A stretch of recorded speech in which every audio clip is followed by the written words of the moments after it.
Hey guys, and welcome back to the channel. Some massive news coming out from the Laver Cup, and it's exciting. It's very exciting. We're going to get into that. Before we do, though, remember to hit the like button and subscribe to the channel if you haven't done so already. Thank you so much. Those two things will help a lot. Right, the big four. The big four have been confirmed. So that means we're going to see Rafael Nadal, Roger Federer, Novak Djokovic, and Andy Murray all in action for Team Europe.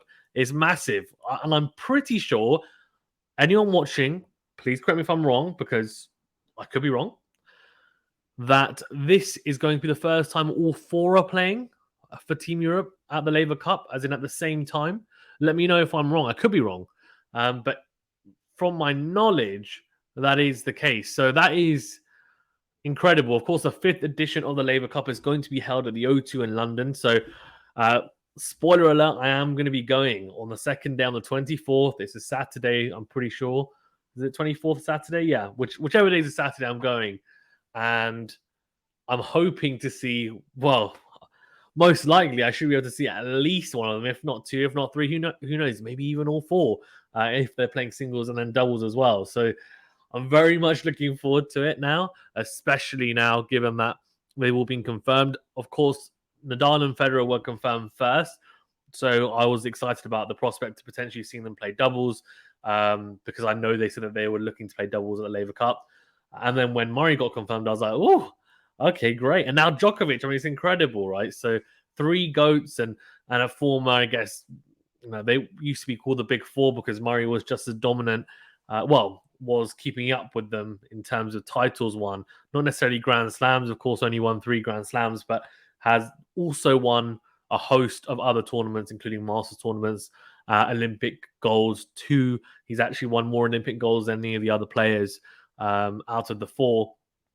And we know that he was number one as well in 2016. So he obviously has had a big part to play in, I guess, the era of the Big Four, which went on for quite a long period of time. Of course, he got injured and hasn't quite been the same yet. But what I would say is I just can't wait. And it almost seems so unfair to team rest of the world, because I was thinking this, I think it was last year, I was thinking, well, if they had everyone, if they had all the best players from both sides, right, realistically playing, it would be so tough. And that's pretty much what they're going to have. Now, imagine if they add a Medvedev, a Zverev, and a Tsitsipas. I mean, just forget it. I mean, the only way I can see Team Rest of the World potentially getting points and being competitive is the fact that they're going to have like John Isner, Opelka. Hopefully, they'll have Kyrgios, Jack Sock as well. So these are when I'm talking about doubles, by the way. So for Jack Sock and Isner and Opelka, those guys can really, really, really get you going in terms of the doubles results. For Kyrgios, he might need to try and play singles and hope for the best in the Laver Cup. But I don't know. Because maybe they go with Felix, I guess. They'll go with Felix potentially on that side from Canada. I mean, he could potentially beat one of them, no doubt. I mean, he's a quality player. Shapovalov is just so inconsistent nowadays. It's just so difficult to know whether he'll have any chance. Schwartzman again outside the top 10 now, if I'm not mistaken. He's not really the player that maybe he once was a couple of years ago. So it's difficult. It's really difficult to see how Team Rest of the World are even going to be competitive, really. And of course, every year it's the same story. Team Europe smashing Team Rest of the World or beating them anyway. In this 5th edition, I don't see it being any different. But for me personally, as someone who just wants to see the best players, it's fantastic because I'm going to go and watch, hopefully at least a few of the Big Four, which is going to be incredible to watch. And I can't wait. And it's so fun as well. The doubles aspect, I think, with these big players as well is great to watch.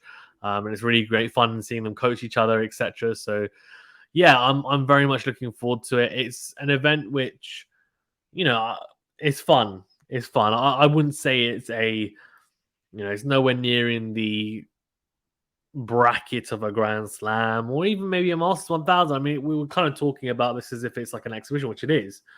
Obviously, no points involved. So I just think it's fantastic fun, and I can't wait. I genuinely can't wait now to watch it. And hopefully,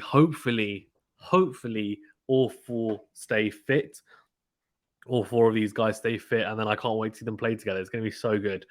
But yeah, that's breaking news confirmed. Let me know your thoughts on it. Are you happy that all four are going to be playing? Do you think, oh, well, actually, it's really unfair on Team Rest of the World? And what I also want to know, and maybe this is a question for another video, but do you potentially think the rules need to be changed somehow? Because I think, I was talking with Stephen before about how can they make the Laver Cup more competitive, and then he came up with an idea that, well, Russia, right? So Russia technically is in Asia and Europe.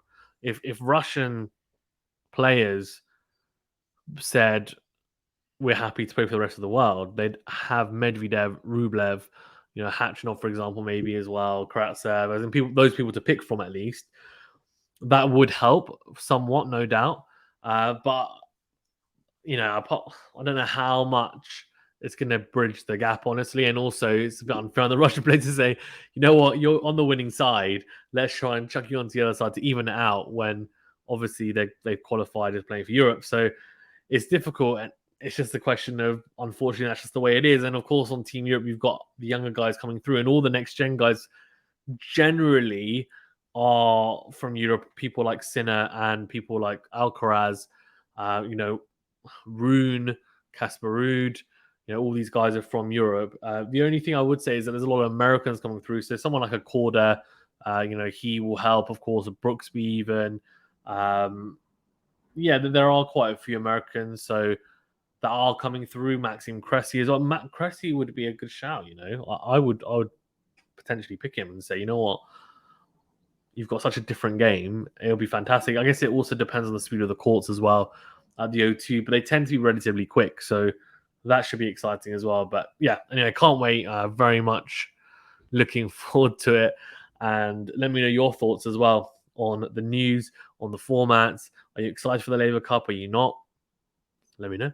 Thanks very much, guys. Stay safe and well. Remember to that like and subscribe to the video if you, remember to like the video even, and subscribe to the channel if you're new. Thank you so much, guys. Stay safe and well. See you on the next video.